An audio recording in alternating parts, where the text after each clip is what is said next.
નમસ્કાર. આજે આપણે ખારેકના ફાર્મમાં આવ્યા છીએ. તો ખારેકના જે છે પ્લાન્ટમાં આપણે જોઈએ તો ખારેકના પ્લાન્ટમાં છે ને નર ને માદા જે છોડ કહીએ અલગ અલગ હોય છે.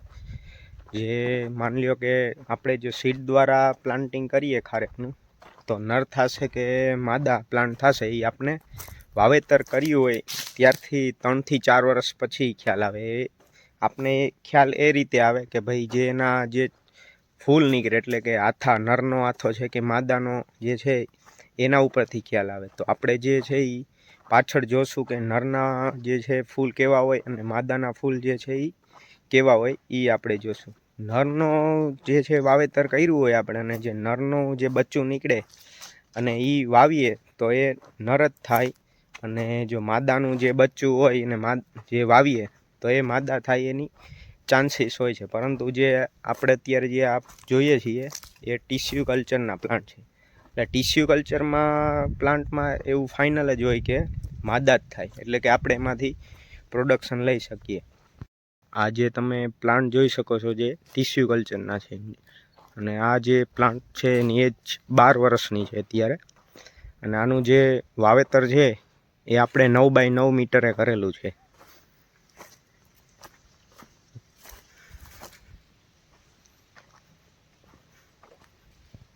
હવે જે આખો સ્પેશિયલ આપણે એક નર પ્લાન્ટેશન છે અલગ વિસ્તારમાં, એ આગળ આપણે જોશું. હવે તમે જોઈ શકો છો જે આ બધા જે છે પ્લાન્ટિંગ એ નરના છે. આગળ જે આગળનું આપણે જોતા હતા એ આખો ટીસ્યુ કલ્ચરના પ્લાન્ટ હતા. અને જે પોલિનેશન માટે નરની જરૂર હોય છે એના માટે આપણે આખો જે પ્લોટ જે છે તમે જોઈ શકો છો એ જે આખો પ્લોટ નરના પ્લાન્ટિંગ છે. આ પ્લાન્ટિંગ એવી રીતે કરેલા હોય કે ભાઈ ઠળિયા વાવેલા હોય ખારેકના, અને જે નર પ્લાન્ટ થયા હોય એ રાખેલા હોય. કે જે નર પ્લાન્ટ જે છે એ આપણે પોલિનેશનમાં આપણે પોલન જે કહીએ એના માટે જરૂરી રહેતા હોય, એના માટે આપણે વાવેલા હોય છે. તો આપણે નરની વાત કરીએ, નર ફ્લાવરિંગની, તો જે તમને આગળ આપણે બતાવીએ કે નરના ફ્લાવરિંગ કેવી હોય છે, આપણે કેવી રીતે ખ્યાલ આવે કે આ પ્લાન્ટ નર છે. તો આપણે અમુક જે આથા નીકળેલા હોય ત્યાં જોઈએ કે ભાઈ નરના આથા જે છે એ કેવા હોય. જે નરના આથા જે છે એમાં એક ખાસ વસ્તુ એ ધ્યાન રાખવી પડે કે જે નરનો આથો જે છે એ ફાટે એ પહેલાં આપણે કલેક્ટ કરી લેવો જોઈએ. જેમ કે તમે જોઈ શકો છો જે આ પ્લાન્ટ જે છે ને એ નરનો પ્લાન્ટ છે, મતલબ કે નર મેલ ફ્લાવર છે. આ જે તમને હાથો જે ફાટી ગયેલો દેખાય છે એ ફાટી જાય એ પહેલાં કલેક્ટ કરવાનો આવે છે પોલન.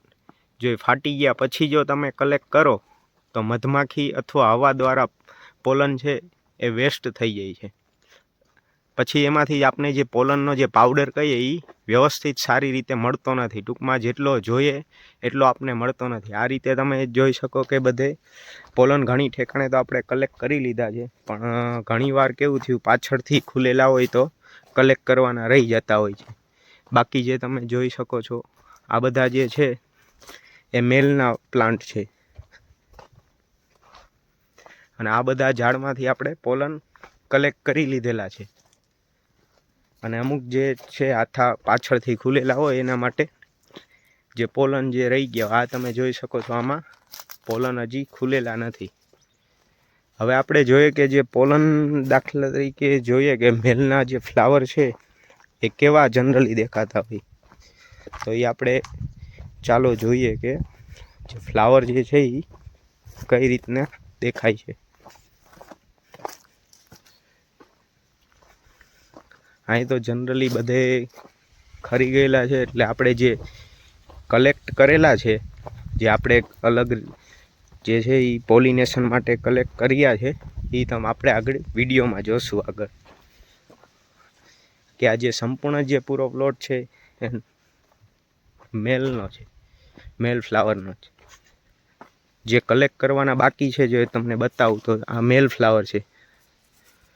જેમ કે તમે આ વિડીયોમાં જોઈ શકો છો જે પાવડર જેવું ઉડે છે. જો આ યોગ્ય સમયે કલેક્ટ કરવામાં ન આવે તો મધમાખી દ્વારા નાશ કરવામાં આવે છે. એ પાવડર જે મધમાખી એનો ઉપયોગ કરી લે છે. અને ખારેકમાં કુદરતી પરાગનયન થવાના ચાન્સ બહુ ઓછા હોય છે, કે હવા દ્વારા કે મધમાખી દ્વારા થવાના ચાન્સ બહુ ઓછા હોય છે. જે તમે જોઈ શકો છો, આ જે છે ને એ મેલના ફ્લાવર છે, મેલ ફ્લાવર છે. તમે જોઈ શકો ને, ચોખાના ફૂલ જેવા દેખાતા હોય છે. અને એમાંથી જે આ પાવડર જેવું જે નીકળે પરાગરજ, એ કલેક્ટ કરવામાં આવે છે. આ સિવાય જે છે, ક્યારેક મેં જે તમને કીધું કે ઠળિયા દ્વારા વવાયેલા હોય પ્લાન્ટ, તો માદા પ્લાન્ટ થવાની પણ શક્યતા રહેતી હોય છે. તો આમાં એક માદા પ્લાન્ટ પણ છે. આપણે માદા જે છે એ કેવું હોય જોઈએ, તો તમે જોઈ શકો છો, જે આપણે જુવારની જે દાણી હોય એ રીતની દાણી છે. જો આ જે છે આ મેલનો નથી, પરંતુ ફિમેલનો હાથો છે. આમાં જો યોગ્ય સમયે પરાગનયન ન કરવામાં આવે તો આ પ્લાન્ટમાં જે છે એ પોલિનેશન ન થવાથી પૂરો પ્લાન્ટ ફેલ જાય છે. એટલે કે જે હાથા ખુલી ગયા હોય, એ ખુલ્યાના 3 થી 4 દિવસમાં જ પોલિનેશન કરાવવું પડે છે. અને એ પોલિનેશન કેવી રીતે કરવું એ આપણે આગળ વિડીયોમાં જોશું. તમે આ જોઈ શકો છો કે આ જે દાણી, જો જુવારની દાણી ટાઈપ દાણી છે, આ ફિમેલનો પ્લાન્ટ છે. આપણે વિડીયોમાં જોશું કે નરનું ફ્લાવરનું કલેક્શન કેવી રીતે કરેલું છે. આપણે આ પરાગનયન ફિમેલના જે હાથા મેં તમને કીધું, એમાં આપણે પરાગરજ કેવી રીતે ચડાવવી એ આગળ આપણે વિડીયોમાં જોશું. અને એક ખાસ વાત એ કે આપણે નરનું ફ્લાવરિંગની શરૂઆત ક્યારે થાય, તો કે નરની ફ્લાવરિંગની શરૂઆત જનરલી જાન્યુઆરીથી એન્ડ અને ફેબ્રુઆરી સ્ટાર્ટિંગમાં શરૂઆત થઈ જતી હોય છે. અથવા અન્ય જો કોઈ વાતાવરણ પરિબળ અસર કરે તો એ વહેલા કે મોડા આવવાની સંભાવના રહેતી હોય છે. તો એને અનુસરી, વાતાવરણને અનુસરીને જે છે એ નરને ફ્લાવરિંગને અસર કરતું હોય છે. તો વહેલા કે મોડા આવવાની શક્યતા રહેતી હોય છે. પણ જનરલી જાન્યુઆરીના એન્ડથી લઈને ફેબ્રુઆરી શરૂઆતમાં જ વધારે વળતું આવતું હોય છે. તમે જોઈ શકો છો કે આજે આપણે પોલનનું જે કલેક્શન છે એ રૂમ ટેમ્પરેચરે રાખેલા છે.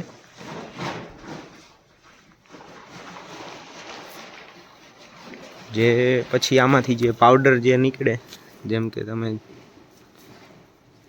પાવડર જે છે એ આમાંથી નીચે ખરતો જાય, અથવા એને ખેરવાનો આવે. જે આ તમે જોઈ શકો છો, જે પાવડર આમાંથી જે નીકળી ને નીચે થાય એ લઈ લેવાનો. અને આ જે પોલન જે છે એ રૂમ ટેમ્પરેચરે રાખવાના હોય છે, અથવા તો જે મધમાખીની હાજરી ન હોય એ વિસ્તારમાં રાખવો પડે છે. બાકી જે છે તમને આગળ કીધું એ પ્રમાણે જે નાશ કરતા હોય છે મધમાખીને. અને આને જો સ્ટોર કરવો હોય તો 3 મહિના તો રૂમ ટેમ્પરેચરે સ્ટોર થઈ જાય છે. અથવા તો ફ્રીજમાં અને કાચની બોટલમાં રાખીને સ્ટોર કરવામાં આવે છે, જે કે ભવિષ્યમાં ઉપયોગમાં લઈ શકાય. અથવા તો જે છે એ આવી રીતે આપણે પાવડર જે છે એ કલેક્ટ કરવામાં આવે છે. તો તમને જોઈ શકો છો, જે પાવડર જે આ રીતે જે દેખાય છે પાવડર નીકળે છે. પછી આને ચાળીને વ્યવસ્થિત સારો કરવામાં આવે છે. તો તમે જોઈ શકો છો કે જે આપણે જે માદાના હાથા છે એમાં પોલનનું ચાલુ છે. ટૂંકમાં આપણે જે આગળ મેલ જે પોલન કલેક્ટ કરેલા છે એના દ્વારા આમાં આપણે પરાગનયન કરાવવાનું છે. તો તમે જે જોઈ શકો છો, આપણે જે પૂરા જે ફાર્મમાં ઊભા છીએ અત્યારે, જે પૂરો ફાર્મમાં આપણે પોલિનેશનની પ્રક્રિયા ચાલુ છે. જનરલી જે આ જે હાથા જે અત્યારે ખોલે છે, જે હાથા ખોલ્યાના 3 થી 4 દિવસમાં આપણે પોલિનેશન કરવાનું છે. તમે જોઈ શકો છો, જે માદાના હાથા જે છે જુવારના દાણા ટાઈપ દેખાય છે. અને હાથા જે છે એ આપણે જે કટિંગ કરવાના હોય છે, જે અત્યારે તો તમે જોઈ શકો છો, જે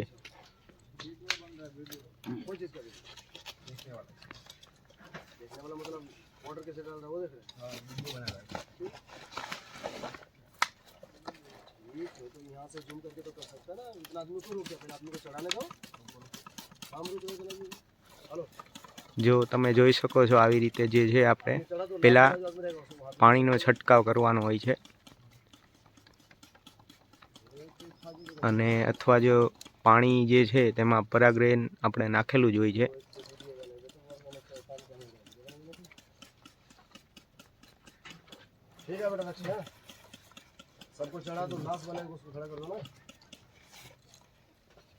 તમે જે જોઈ શકો છો જે આપણે જે અત્યારે જે પાણી છાંટ્યો હોય જે આ પોલન છાંટી રહ્યા છે,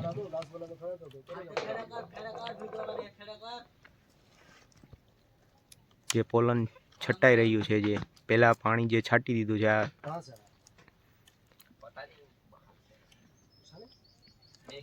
અને જે આ પોલમ જો પાવડર છે એમાં આપણે 95% ટેલ્કમ પાવડર હોય છે અને 5% જે મેલ પોલન હોય છે। એ પ્રક્રિયા બાદ આવી રીતે બાંધવામાં આવે છે।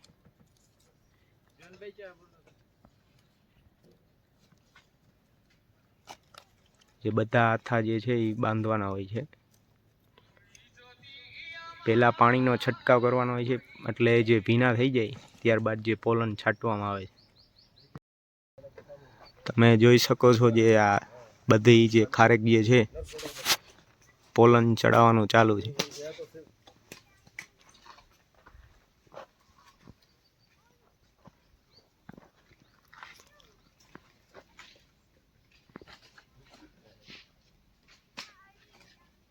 જોઈ શકો છો જે પોલન જે પ્રોસેસ ચાલુ છે, જે હાથા કટિંગ કરે છે, હાથા મતલબ કે જે બહારનું કવર છે એ કાઢતા હોય છે।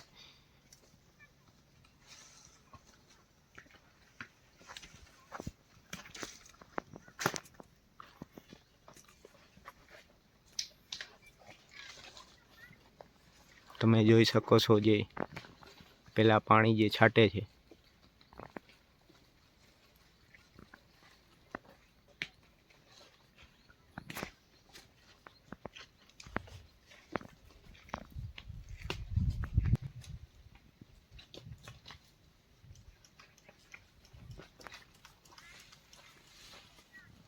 હાથા ખુલ્યાના સમયસર આપણે પોલિનેશન ન કરવામાં આવે તો ફ્રૂટની ક્વોલિટી નબળી રહે છે અથવા ઠળિયા વગરનું ફ્રૂટ બને છે અને કંઈ સ્વાદ કે તૂરું થવાની શક્યતા રહે છે। એટલે આપણે જે હાથો ખુલ્યો હોય એના 3-4 દિવસમાં જ આપણે પોલિનેશન કરાવવું જોઈએ, બાકી જે ક્વોલિટી કંઈ ફ્રૂટની સારી બનતી નથી। અને બીજું ખાસ કે આપણે હવે આગળનો જે વિડીયો હશે બીજો એમાં આપણે જોશું કે આનું ખારેક જે છે એ સાઇઝ કઈ રીતે બનાવવી, મતલબ કે શોર્ટિંગ કઈ રીતે કરવામાં આવે છે, બેગ કઈ રીતે ચડાવવામાં આવે છે, એ આપણે આગળના વિડીયોમાં જોશું।